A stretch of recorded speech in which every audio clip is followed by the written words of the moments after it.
But first, Senator Gallego and I did a walk and talk as we traveled from one fair venue to the next. He was heckled at times by a few organized Republicans. Here's our full conversation. Your message to Iowa voters in the Des Moines Register was, "I will fight for you." That sounds like a very presidential message.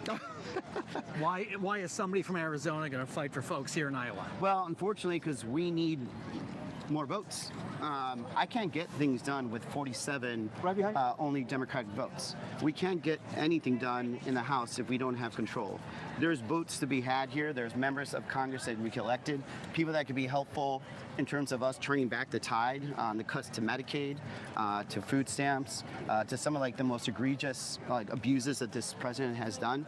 But it's not going to just be found in Arizona. It's certainly not going to be found in these blue states. So we got to win in these states, these red states too. This happens to be a caucus state. This is a traditional visit that many presidential candidates or aspirants will make.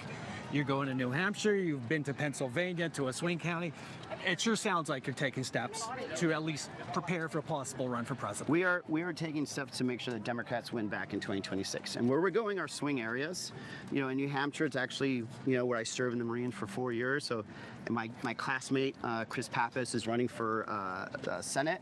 And I need to make sure that we have another good vote there. So we're here to be helpful. And we have a message, right? People are going to be talking about, on this election, they're going to be talking about the border, and they're going to be talking about working class issues.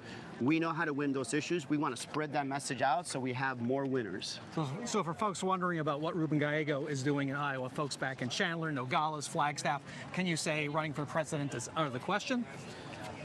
Right now, running for the president's out of the question. I'm focused on two things. Number one, as you know, I got the 7-week-old boy, so for 3 altogether. And number two, fulfilling my job as a U.S. Senator. But the best way I can fulfill my job as a U.S. Senator is making sure that we have enough time. Sorry, buddy. That we have enough votes to actually put a coalition together to actually pass stuff to really help this country. You've talked about the Democrats' messaging problem. Right now, the Democrats appear to have a problem with Israel and its war on Gaza. Where do you stand on that? Because you missed a vote recently on aid to Israel. Yeah. Well, to be clear, it's most largely because of, a lot of votes I missed is because of maternity leave. But look, the Democrats need to do two things. Number one, and Republicans and the country, we need to do two things. Number one, do everything we can to bring the hostages home and this war. Number two, Netanyahu and the Israeli government has a responsibility, an absolute responsibility, to actually be feeding and caring for Gaza while they are occupying the country. It's not something that I'm saying. It's part of the rule of war. When I was in Iraq, I was responsible for taking care of myself and taking care of Iraqi civilians. And they need to step up. This is not something that's just.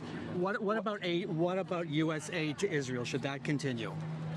Well, depending on what, and with some conditions, there should be, us being able to have a conversation with Israel.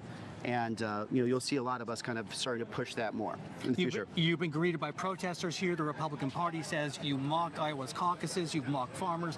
You've said some pretty tough things about farm subsidies, some very tough things about the caucuses in 2020. Actually, what I've always said is that we need to treat the farmer, the doctor, the mechanic, the student, all the same. They deserve the same protection. They deserve the same love from this country. And I was actually calling out the hypocrisy of the Republican Party, where somehow they think that one American deserves more benefit and more protection than another one. And certainly, this state feeds not just the country but the world. So we certainly want to make sure that that's protected. And then, as I said before in Iowa, I think there was just a lot of frustration in 2020. We didn't get the results. And I ran my mouth, but whatever the DNC decides to do, we're going to be fine. That's the DNC's position, and also obviously the Iowa Democratic Party position, what they want to do. During a scrum with reporters before our interview, I asked Gallego whether he thought former Vice President Kamala Harris should run again. We're the party that saved the country from COVID, but we never really figured out how to save the individual family from the real hurt they were feeling from the rising costs of everything. Given what you're saying, that sounds like an indictment of a Democratic strategy over the last few years. Should Kamala Harris run again? I'll leave it up to her, but I think any Democrat needs to be aware of how we got here. And part of that is being honest with ourselves. We messed up, when it comes to the personal economic livelihood of people and families, Brahm, we messed up on the border, on border security, and we ended up being the party that was no longer trusted when it came to issues like that. And that's why in a lot of places, including Arizona, Democrats were punished for that. And if we aren't honest with ourselves where we have failed America, we're not going to be able to earn their trust again to be put back in power. Can you put the same messenger out there in 2028 who lost in 2024 with the wrong message? I mean, we have the president that just came back, and so there's America loves a comeback story. So I'm not going to make the decision. I think every Democrat, if they want to run, needs to figure out how to message, how to talk, and how to really work, for the base American voter that just wants someone to fight for them. The fair is still so much bigger than politics. It's about the people and the food, especially food on a stick. Here's a sample. Now everything's better on a stick. Salad on a stick, BLT on a stick, fruit on a stick. There's waffle on a stick. That's one of 67 different kinds of food on a stick. I'm gonna try just a few of them. First, do you really like the pickle dogs? Come get a pickle dog. the what? The pickle dogs. What's a pickle dog? It has like pickle, cream cheese, and then you can pick like a type of meat. You can get it cold just like this, or battered in a tempura type batter and fried like this.